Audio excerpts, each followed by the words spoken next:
So let's take a look at cancer in general. Prostate cancer, colon cancer, breast cancer.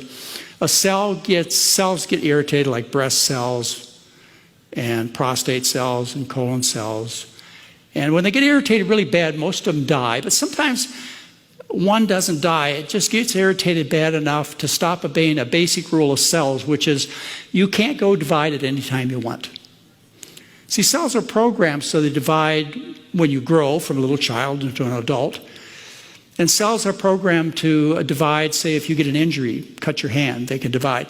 But otherwise, they can't divide at their own free will. Otherwise, you'd be a misshapen lump in a matter of hours.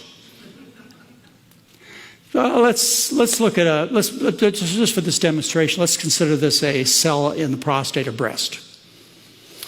So one cell stops obeying the rules. It becomes cancerous. A breast contains 100 billion cells. One breast, okay? A prostate contains 100 billion cells. So you have one cell that becomes cancerous, and it starts dividing at its own free will. And the average dividing time is every 100 days. We know that. You can look at all this science if you're interested. We've known this since the 1950s. So after 3.5 months, you've got 2 cells in a breast containing 100 billion cells. Another 100 days later, you've got 4 cells in a breast that contains 100 billion cells. At a year, you've got 12 cells lurking in a breast that contains 100 billion cells. Now, at 2 years, you've got maybe 100 cells that are cancerous. And by that time, if it's really cancer, it's already leaked into the venous blood and it's spread to other parts of the body where it seeds in the brain, liver, lungs, etc. And it starts growing at a similar rate.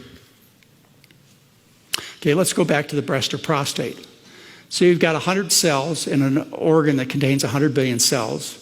These divisions continue, and finally at 6 years of having cancer, at 6 years, you've got a tumor mass that's the size of a period on a paper.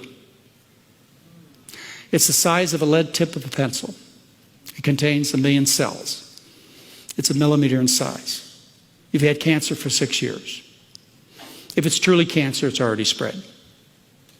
But you can't find this. There's no way to find this anyway.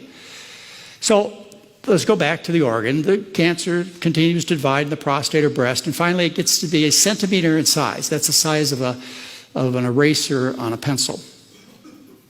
And now it becomes detectable. Now you can feel it in your breast, or your doctor can feel it on a rectal exam. Or if you get a PSA test, now it's big enough to elevate the PSA. It's after 10 years of development and 1 centimeter in size. That's what early detection is. It's late detection. 2/3 of the disease goes unnoticed by the patient or physician.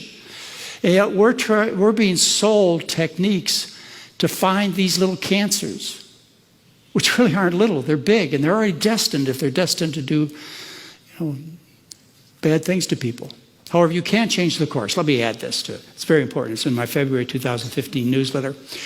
Is now the American Cancer Society recognizes and tells doctors that if a patient has breast, colon, or prostate cancer or melanoma or other kinds of cancer, if they change their diet, they will live longer. That's the official recommendation of the American Cancer Society. So I gave you this time lapse here of dividing every 100 days. Well, what if you can have the tumor divide every 800 days? What if you eat good? You slow it down, you perk up the immune system, you stop encouraging the cancer to grow, and you can change that doubling time. Then you die of breast cancer when you're 176. And by the way, I know this happens. I know you can change these doubling times by changing what you eat. You don't want your tumor dividing every 34 days. You want it dividing every 800 days. Do you follow this?